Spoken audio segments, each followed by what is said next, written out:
अब तक आप लोगों ने देखा फोकस दूरी और वक्रता त्रिज्या में क्या संबंध है, जिसमें आपको हमने बताया F=R/2। अब आपको विभिन्न स्थितियों को देखना है कि अवतल दर्पण द्वारा वस्तु का प्रतिबिंब कहां पर बनेगा जब वस्तु अनंत पर स्थित हो। प्रश्न है आपका, अवतल दर्पण द्वारा वस्तु का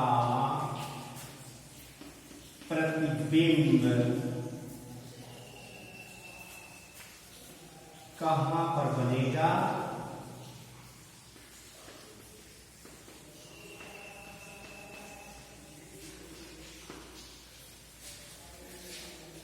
जब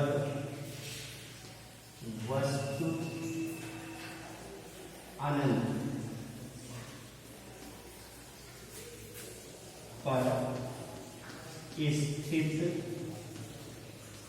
हो। ये प्रश्न आपके लिए है कि अवतल दर्पण द्वारा वस्तु का प्रतिबिंब कहां पर बनेगा जब वस्तु अनंत पर स्थित हो। इसके लिए आप देखिए, यह कौन सा दर्पण है,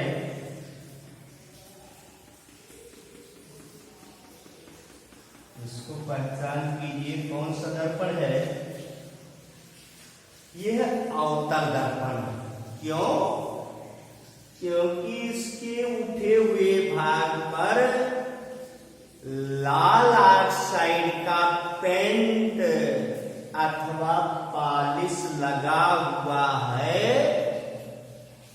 और धंसे हुए तल से प्रकाश का परावर्तन होता है या हो रहा है।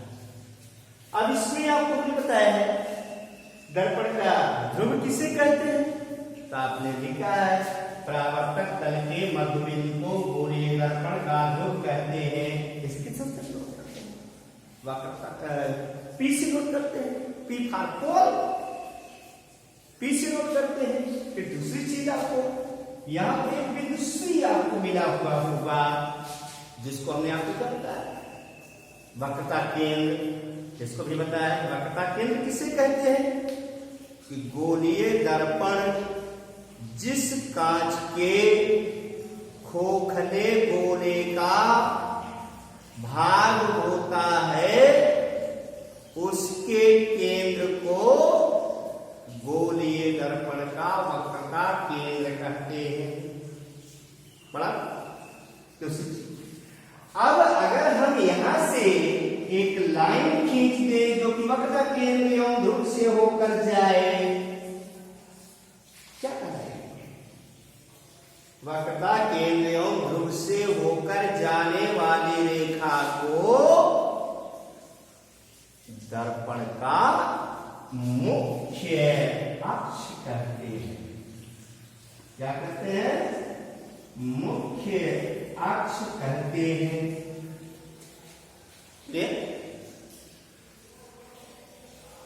अब एक चीज और पता है, क्योंकि बता दे रहे हैं कंडीशन से पहले, और आपको हमने बताया है फोकस। फोकस किसे कहते हैं? फोकस किसे कहते हैं? यदि मुख्य अक्ष के समांतर आने वाले प्रकाश की किरणें, किसके समांतर आने वाले? मुख्य अक्ष के समांतर आने वाले प्रकाश की किरणें दर्पण से परावर्तन के पश्चात जिस बिंदु पर मिलती है, वास्तव में मिलती है, जिस बिंदु पर वास्तव में मिलती है उसे अवतल दर्पण का मुख्य फोकस कहते हैं। क्लियर? तो आपको क्या मिल गया? यहां पर मिल गया आपको जो है वक्रता केंद्र, फोकस और ध्रुव मिल गया। सब क्या है? अवतल दर्पण द्वारा वस्तु का प्रतिबिंब कहां पर बनेगा जब वस्तु अनंत पर स्थित है। जब वस्तु अनंत पर स्थित है, यहाँ पर देखिए दो कंडीशन आपको दिखाई दे रहा है। मान लीजिए कि वस्तु यहाँ पर अनंत पर स्थित एक वस्तु है, वस्तु वो ऑब्जेक्ट, ऑब्जेक्ट मीन्स वस्तु मान लीजिए यहां पर स्थित है। तो ऐसी दशा में किरणें यदि अनंत पर स्थित वस्तु कहां पर है, अनंत पर स्थित वस्तु, यदि किरणें मुख्य अक्ष के समांतर आ रही हैं तो क्या होगा? यदि किरणें मुख्य अक्ष के समांतर आ रहे हैं तो ऐसी दशा में क्या होगा? ये किरण, मान लीजिए वस्तु जो था ये भी वस्तु है, ये भी वस्तु है, बिंदु ए से चलने वाले प्रकाश की किरण AP तथा बिंदु बी से चलने वाली प्रकाश की किरण BQ कैसे जा रही है? इस मुख्य अक्ष के समांतर जा रही है। ऐसी दशा में परावर्तन के पश्चात ये किरणें कहां से टकराई जाएगी? कहां से टकराएंगी? फोकस से होकर के जाती है, जहां पर वस्तु का प्रतिबिंब कैसा बनता है? अत्यंत छोटा बनता है, बिंदु के आकार का बनता है, और कैसे बनता है? वास्तविक बनता है, वास्तविक बनता है। लेकिन क्या ये जरूरी है कि किरणें मुख्य अक्ष के समांतर ही आए? वही जरूरी है कि किरणें मुख्य अक्ष के समांतर आए? ये भी नहीं हो सकता कि किरणें मुख्य अक्ष के समांतर आए। ये है एक बात और आपको जाननी है कि अनंत पर स्थित वस्तु से चलने वाली प्रकाश की किरणें या अनंत से आने वाली प्रकाश की किरणें हमेशा एक दूसरे के क्या होती हैं? समांतर, हमेशा एक दूसरे के समांतर होती है। तो पहला स्टेज ये है कि अगर किरणें मुख्य अक्ष के समांतर आ रही है तो वस्तु का प्रतिबिंब फोकस पर बनेगा। कैसा बनेगा? अत्यंत छोटा बिंदु के आकार का बनेगा। अब मान लीजिए कि किरणें मुख्य अक्ष के समांतर नहीं आ रही है, तो ऐसी दशा में क्या होगा? ये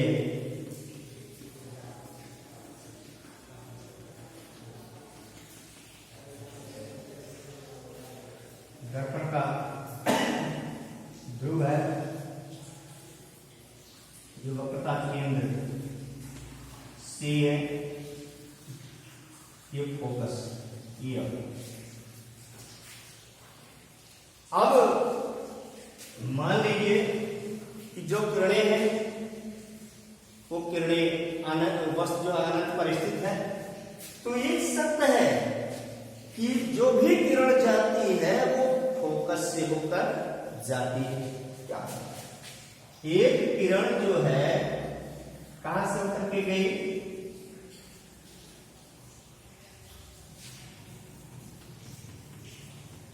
पहली किरण जो है, मान लीजिए वस्तु यहां पर है, यहां से चलने वाली प्रकाश की किरणें फोकस से होकर जाती है, फिर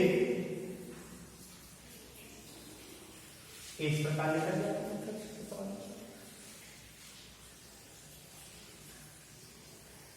दूसरी किरणें कहां से होकर के जाएगी? इसकी वक्रता केंद्र से होकर के जाएगी और परावर्तन के पश्चात उसी मार्ग से वापस लौट जाएगी।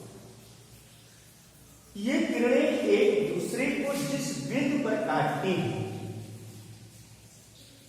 उस बिंदु पर वस्तु का प्रतिबिंब वास्तविक उल्टा बनता है। इस प्रकार ये अनंत पर स्थित वस्तु के प्रतिबिंब के बनने की कंडीशन है। अब दूसरा इसी प्रकार का प्रश्न है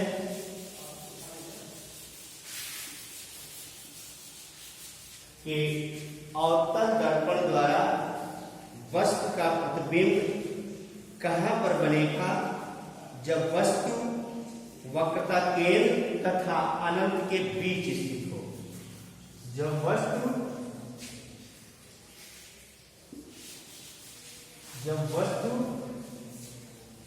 वक्रता केंद्र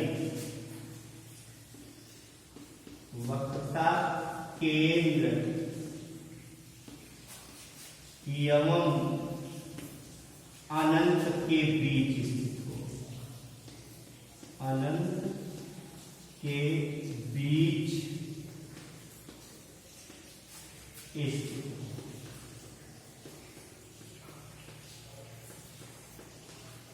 ये प्रश्न है कि अवतल दर्पण द्वारा वस्तु का प्रतिबिंब कहां पर बनेगा जब वस्तु वक्रता केंद्र एवं अनंत के बीच में स्थित हो। तो क्या हो जाएगा इसको देखिए। ये कौन सा दर्पण है?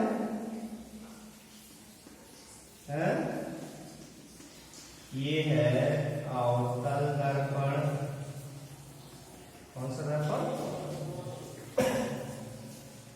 ये जो है फोकस दूरी को पोल की है। ये वक्रता। अब चूंकि ये वक्रता त्रिज्या का आधा होता है लग रही है ये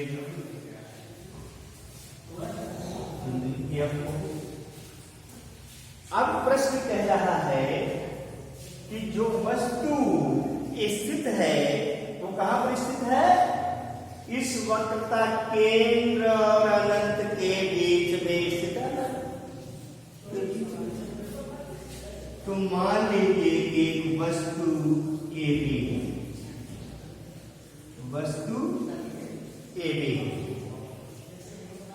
इस वस्तु का प्रतिबिंब कहां?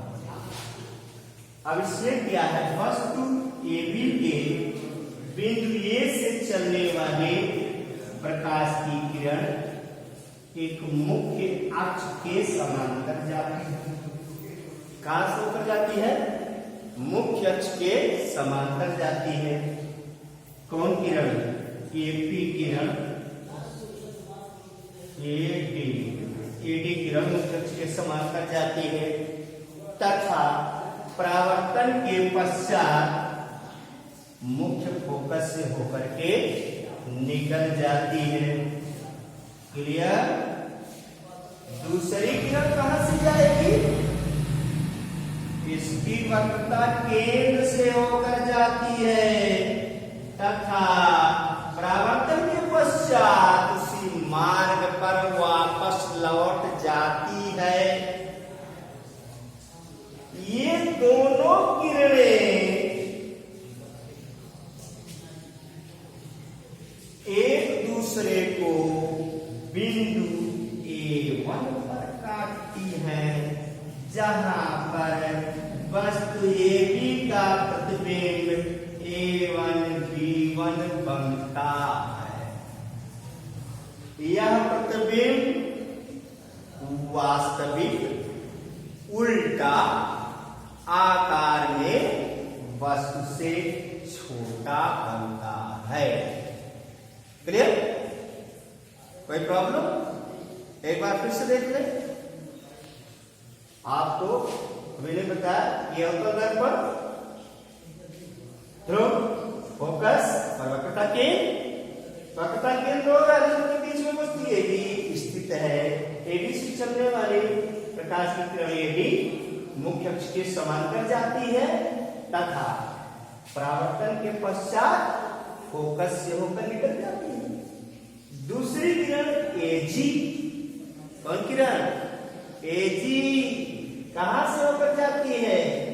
वक्रता केंद्र से होकर जाती है और परावर्तन के पश्चात उसी मार्ग पर वापस लौट जाती है।